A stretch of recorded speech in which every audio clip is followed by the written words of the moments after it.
जय हिंद साथियों, मैं चंदा आपका स्वागत है A&S GKGS रिसर्च एकेडमी में। तो जैसा कि आपको पिछले वीडियो के माध्यम से पता ही होगा कि इस चैनल पर क्लास 8 के NCERT का चैप्टर नंबर 2 जो है व्यापार से साम्राज्य तक कंपनी की सत्ता स्थापित होती है, यानी कहे तो व्यापार से लेकर और साम्राज्य स्थापित करने तक के कंपनी की सत्ताएं के बारे में इस चैप्टर में जानना था, जिसमें हम पहले टॉपिक को देखे थे, जिसमें देखे थे ईस्ट इंडिया कंपनी के बारे में। वो कैसे भारत में पहले व्यापार करने के लिए आया था, उसके बाद धीरे धीरे वो अपना शासन भारत में ही स्थापित कर लिए थे, जिसके बारे में हम पिछले वीडियो में जाने थे। तो थोड़ा सा उसके बारे में जानते हैं। तो जैसा कि आपको बता दें, ईस्ट इंडिया कंपनी 1600 ईस्वी में भारत आया था, तो इसको याद रखिएगा। और यहाँ यानी कहे तो इंग्लैंड की एक महारानी थी एलिजाबेथ, उन्होंने एक चार्टर तैयार किए थे जिसमें लिखे हुए थे पूर्वी देश में कोई दूसरा जो व्यापारी है वो व्यापार नहीं करेगा। तो इसके लिए उसके बाद ये जो ईस्ट इंडिया कंपनी है पहले कहे तो व्यापार के लिए भारत आई थी, जिसमें भारत के विभिन्न जो खास सामान होते थे उसका निर्यात करते थे, यानी कहे तो भारत से ले जाकर सामान को अपने देश में उसे बेचते थे और कम दामों में खरीदकर और अत्यधिक दामों में बेचते थे, जिससे उनको मुनाफा होती थी। उसके बाद और भी विभिन्न टॉपिकों को देखे थे, जिसमें आपको बता दे तो पहले हम देखे थे यूरोपीय जहाज के बारे में, यानी कहे तो यूरोपीय जो जहाज है वह किस माध्यम से भारत आकर और व्यापार करके सामान को ले जाता था, तो इसके बारे में जानते हैं। तो यूरोपीय जो जहाज होते थे वो केप ऑफ गुड होप के रास्ते के माध्यम से समुद्र के माध्यम से ये अपने देश में व्यापार करते थे, यानी कहे तो केप ऑफ गुड होप।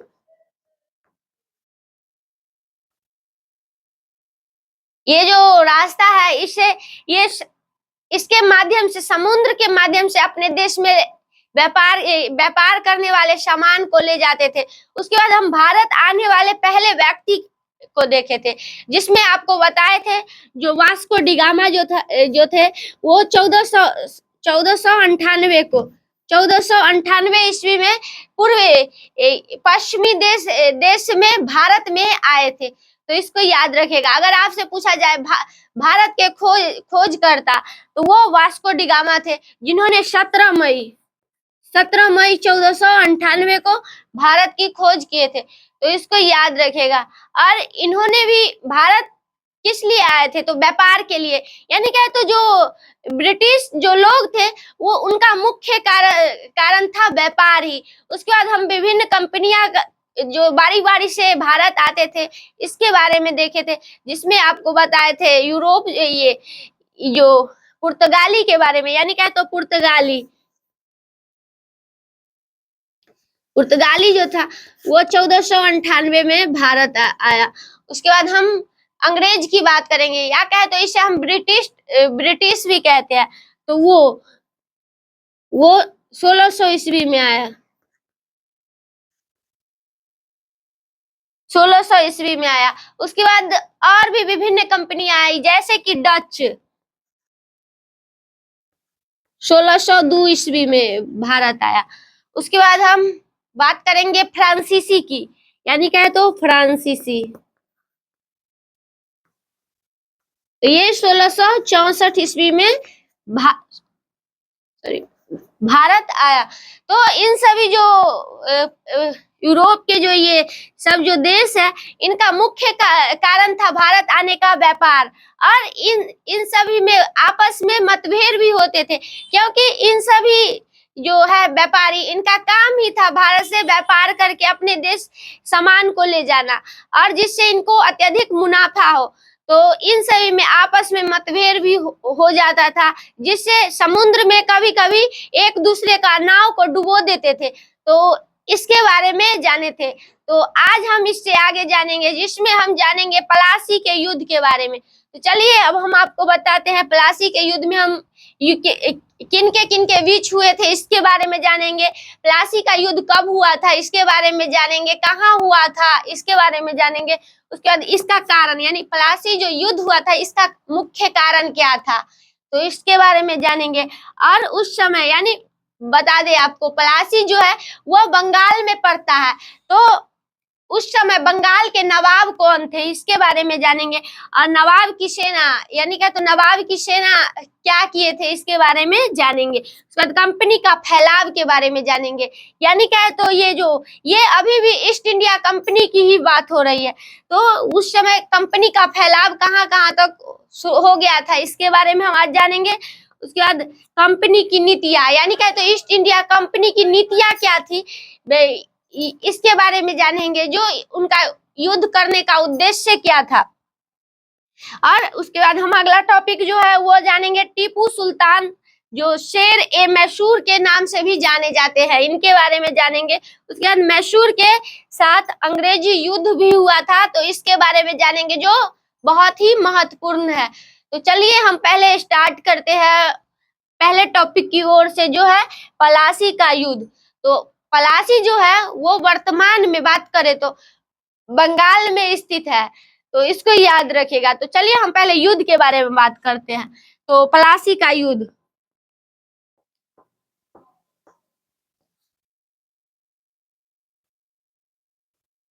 अगर आपसे पूछा जाए पलासी का युद्ध कब हुआ था, तो ये जो युद्ध हुआ था वो 23 जून 1757 ईस्वी को हुआ था, तो इसको याद रखिएगा। अब हम जानते हैं ये जो युद्ध है वो जो पलासी में हुआ था, वो पलासी क्यों प्रसिद्ध था इसके बारे में। तो पहले हम जानते हैं पलासी जो है वो वर्तमान बंगाल में पड़ता है।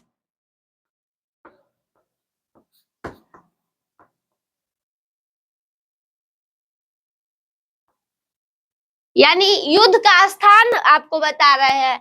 और ये जो पलासी जो है वो वहां पर पहले पलाश की जो पौधा होती है वहां उसकी अधिकता बहुत ज्यादा थी, और पलाश के जो लाल फूल होते हैं उसके कारण ये जगह प्रसिद्ध थी। यानी क्या है, तो पलाश,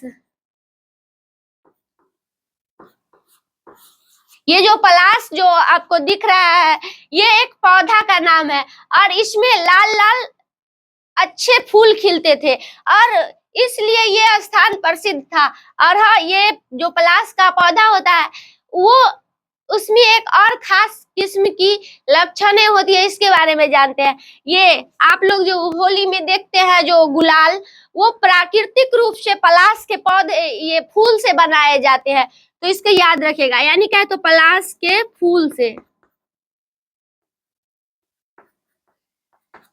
प्राकृतिक रूप से आप ये गुलाल बना सकते हैं, तो इसको याद रखेगा। उसके बाद जानते हैं वो जो पलासी का जब युद्ध हुआ था तो बंगाल के नवाब कौन थे।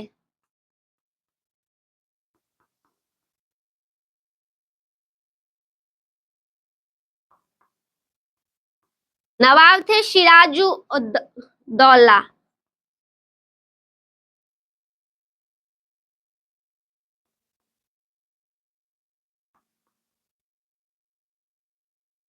तो इसको याद रखेगा। जैसा कि आपको हम पिछले वीडियो में बताए थे, जो बंगाल जब यूरोपीय ये यानी जो ब्रिटिश इंडिया कंपनी थी वो सर्वप्रथम हुगली नदी के किनारे 1651 ईस्वी में अपनी व्यापारिक कोठी खोली थी, और वहाँ के जो व्यापारी होते थे उनको फैक्टर कहा जाता था। तो उस समय बंगाल में बारी बारी से नवाब शासन करते थे। यानी अभी भी देखते हैं बारी बारी से शासन किया जाता है।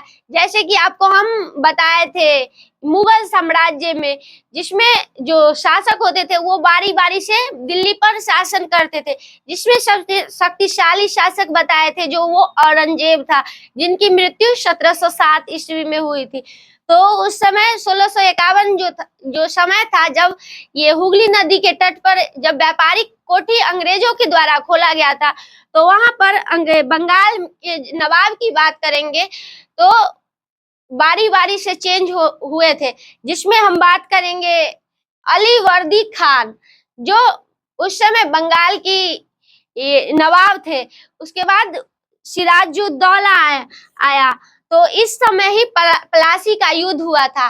और उस समय अंग्रेजों का नेतृत्व कौन करता था, तो इसके बारे में जानते हैं। यानी क्या है, तो अंग्रेजों का नेतृत्व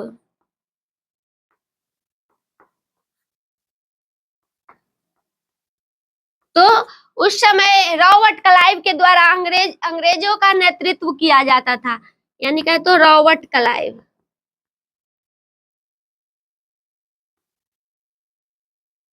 तो इसको याद रखिएगा। तो अब हम जानेंगे इस युद्ध का कारण क्या था, ये युद्ध क्यों हुआ था, इसके बारे में जानेंगे। तो चलिए आपको बताते हैं। और ये युद्ध किनके बीच हुआ था, तो इसके बारे में बताते हैं।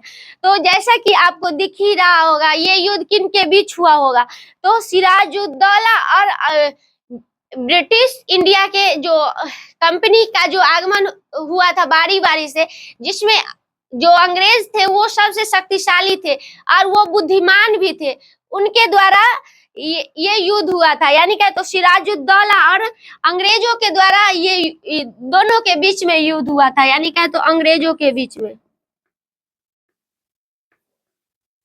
अंग्रेजों के बीच में ये युद्ध हुआ था। जिसमें बात करेंगे विजय की, तो वो अंग्रेजों की विजय हुई थी और सिराजुद्दौला की हार हुई थी। तो इसमें भी प्रमुख कारण थे, तो इसके बारे में हम आगे जानते हैं। उससे पहले हम जानते हैं युद्ध के बारे में। तो उस समय जब बंगाल में जो कोठी खोली गई थी, तो धीरे धीरे बंगाल के आसपास के क्षेत्रों पर ये अंग्रेज जो थे वो कब्जा कर रहे थे। तब सिराजुद्दौला जो थे बंगाल के नवाब, उनके जो विरोधियों होते थे उनको ये अंग्रेजों के द्वारा बोला गया, जो सिराजुद्दौला के जो खबरों को जो देगा उसे हम बंगाल के नवाब बनाएंगे। तो इसके लिए मतलब जो मीर कासिम एक थे, जो सिराजुद्दौला का विरोधी था, उन्होंने अंग्रेज के साथ मिल गए थे और इस कारण से सिराजुद्दौला का वहां पर हार हो गई थी। तो इसका उद्देश्य ये, इसमें हम गद्दारी की बात करेंगे तो वो मीर कासिम ने किया था। यानी क्या है, तो मीर कासिम।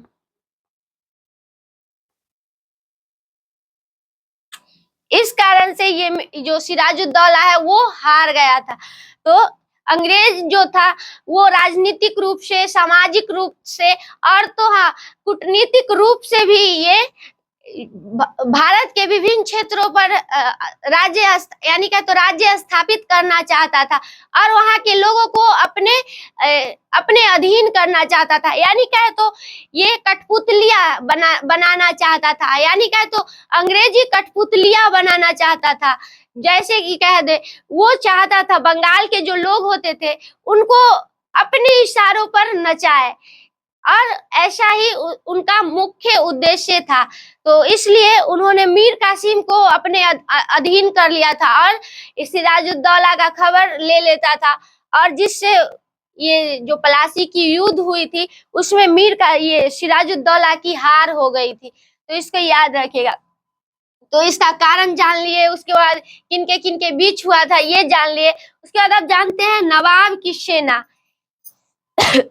तो चलिए आप जानते हैं नवाब। बात करेंगे, ये जो सिराजुद्दौला था उनका अंग्रेज के लिए एक आदेश था, और वो आदेश था, जो अंग्रेज जो था वो राज्य के राजनीतिक मामले में दखल अंदाजी न दे। यानी क्या है, तो उस समय बंगाल के जो नवाब थे उस समय वो शक्तिशाली थे, तब उनका आदेश दिया गया था जो राज्य के राजनीतिक मामले में वो दखल अंदाजी न दे। उसके बाद राज्य में जो किलाएं जो बना रहा था, यानी क्या है, तो जब उन्होंने 1651 में जब फैक्ट्री की स्थापित की, उसके बाद वहां के जो व्यापारी जो लोग होते थे उनको बुलाने का काम किया और अपने व्यापारिक कोठी के आसपास उनका बस्तियां को बसाना शुरू किया। उसके बाद वहां पर किला बनाना शुरू किया था। तो ये सिराजुद्दौला का कहना था, पहला जो राजनीतिक मामले में दखलंदाजी न दे, दूसरा कहना था जो किले न बनाए, और जो राजस्व यानी क्या है, तो जो कर है उसे चुका दे। तो ये सब तीन जो बातें थी वो अंग्रेज मानने से इनकार कर दिया। तब जाकर सिराजुद्दौला के द्वारा अंग्रेज के जो कहे तो फोर्ट विलियम यानी इनका जो एक किला था फोर्ट विलियम उस पर कब्जा किया गया, यानी कहे तो फोर्ट विलियम।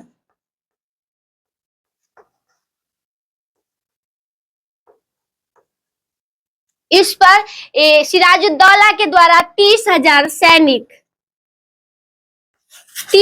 सैनिकों को भेजकर अब इस किला पर कब्जा किया गया। तो उसके बाद ये जो नवाबों की जो सैनिक थी, यानी ये जो आप देख रहे हैं नवाबों की सैनिक, उन्होंने जो अंग्रेज के जो सैनिक होते थे उनको पहले तो गिरफ्तार किया, मारा, यानी अब उनके बीचों में युद्ध होने लगा और आखिरकार ये जो किला है वो सिराजुद्दौला ने जीत लिया।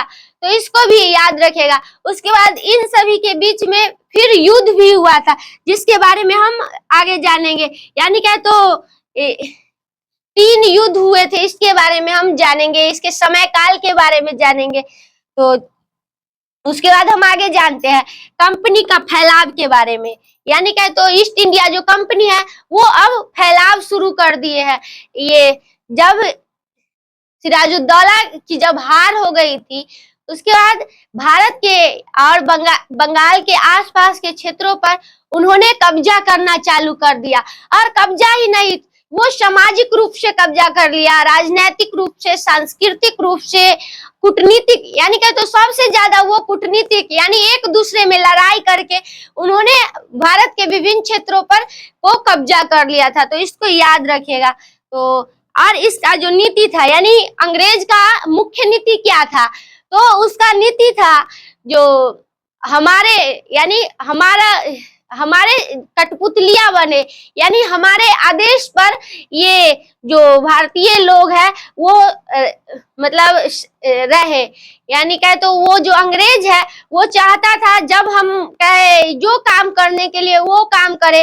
और इसका मुख्य नीतियां यही थी जो कठपुतलियां बनाना। तो इसको याद रखिएगा। और अगर जो मतलब उस समय जो और भी शासक होते थे वो अंग्रेज के बात पर चले, अगर अंग्रेज जैसा बताए वैसा करे, तो इनका मुख्य नीतियां यही थी। तो चलिए अब हम जानते हैं टीपू सुल्तान, जिसे हम शेर ए मैसूर के नाम से जानते हैं, इसके बारे में। तो टीपू सुल्तान जो है उसे हम शेर ए मैसूर के नाम से क्यों जानते हैं, इसके बारे में थोड़ा सा पहले जान लेते हैं। तो टीपू सुल्तान जो थे वो भी अंग्रेजों के मतलब विरोधी थे और यानी टीपू सुल्तान और अंग्रेज के बीच भी युद्ध हुआ था। तो इसके बारे में हम आगे जानेंगे। तो अंग्रेज के ये कट्टर विरोधी थे और वहीं फ्रांसीसी जो थे उनसे इनकी घनिष्ठ मित्रता थी, यानी फ्रांसीसी के जो मतलब व्यापारी होते थे उनसे इनकी अच्छी मित्रता चलती थी। तो जब एक दिन टीपू सुल्तान और ये फ्रांसीसी के एक मतलब व्यापार थे जो इनके मित्र थे, वो दोनों मतलब व्यापार करने के उद्देश्य से मतलब अलग क्षेत्र में गए और वहां पर ये जो टीपू सुल्तान है वो पूरा निहत्थे होकर गए थे, यानी उनके पास कोई हथियार ही नहीं था, सिर्फ एक हथियार था, वो ढाल था, यानी क्या तो ढाल था। तो मतलब जब क्षेत्र में गए मतलब घूमने के लिए व्यापार करने के उद्देश्य से, तब वहां पर मतलब एक शेर दिखा था, यानी शेर। तो इनके पास तो कोई और हथियार था ही नहीं और वो जो ढाल जो था वो भी मतलब जमीन पर गिर गया था।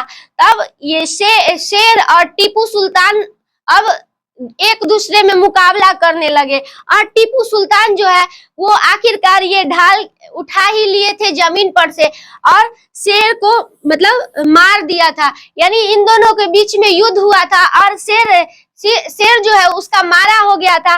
तब जाकर ये जो टीपू सुल्तान है उसका नाम शेर एक मैसूर के नाम से जाना जाता है। तो इसको याद रखिएगा। और हाँ, ये जो टीपू सुल्तान है वो मैसूर का शक्तिशाली शासक है, तो इसके बारे में जानते हैं। मैसूर पर इससे पहले इनके पिता जो थे हैदर अली।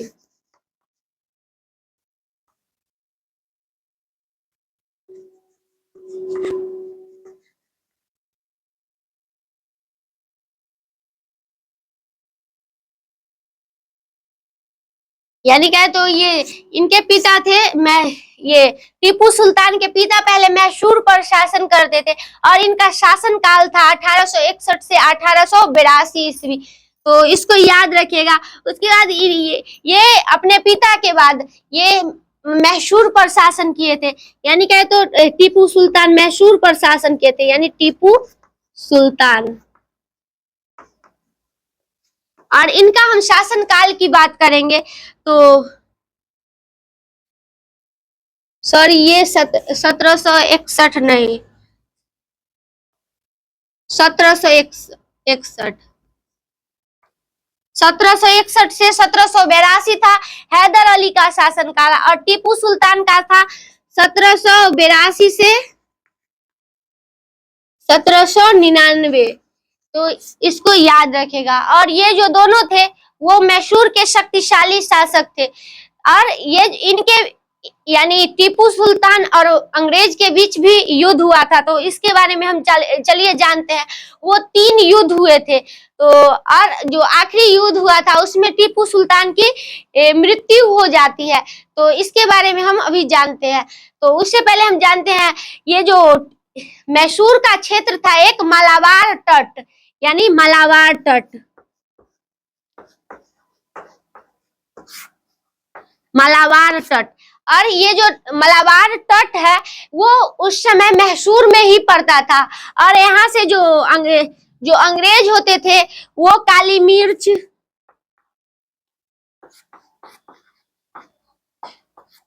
उसके बाद बता दे लौंग, चंदन, इन सभी चीजों का मतलब निर्यात करते थे। यानी मालाबार तट के जो बंदरगाह थे उससे एक स्थान से दूसरे स्थान तक सामान ले जाते थे। तो जब टीपू सुल्तान जब शासन में आया तो सबसे पहले ये मालाबार तट से जो मतलब बंदरगाह से एक जो दूसरी जगह जो सामान जाता था उस पर पहले इन्होंने रोक लगाई थी। उसके बाद बता दे, जो मालाबार के जो व्यापारी थे वो अंग्रेज के साथ व्यापार करते थे, उनको रोका। तब जाकर ये इनके अंदर यानी टीपू सुल्तान से अंग्रेज युद्ध करने के लिए तैयार हो गया। तब जाकर युद्ध हुआ और जिसमें इनकी हार हो गई और इनकी मृत्यु भी हो गई। तो इसके बारे में जानते हैं। तो आपको बता दे पहले युद्ध के बारे में, यानी अंग्रेज और टीपू सुल्तान के बीच पहला युद्ध हुआ था 1767 से लेकर 1769 ईस्वी तक, यानी कहे तो 69 ईस्वी तक। और दूसरा था 1780 से 1784। तो इसको भी याद रखिएगा। उसके बाद हम तीसरा की बात करेंगे तो 1790 से 1792 ईस्वी तक। और एक और लास्ट युद्ध हुआ था जो चौथा युद्ध था, यानी कहे तो चौथा, वो हुआ था 1799 ईस्वी में। और इसमें टीपू सुल्तान की हार हो गई थी। और ये श्रीरंगपट्टनम एक मतलब जगह था, उस पर अंग्रेज के द्वारा शासन कर लिया गया था और इनकी मृत्यु हो जाती है। तो उसके बाद हम आगे जानते हैं। ये युद्ध भी आप देख लिए, मैसूर के साथ अंग्रेजी युद्ध। तो इसी के साथ हम आपको बता दें, इस टॉपिक को समाप्त करते हैं। फिर मिलेंगे अगले दिन अगले टॉपिक के साथ। धन्यवाद।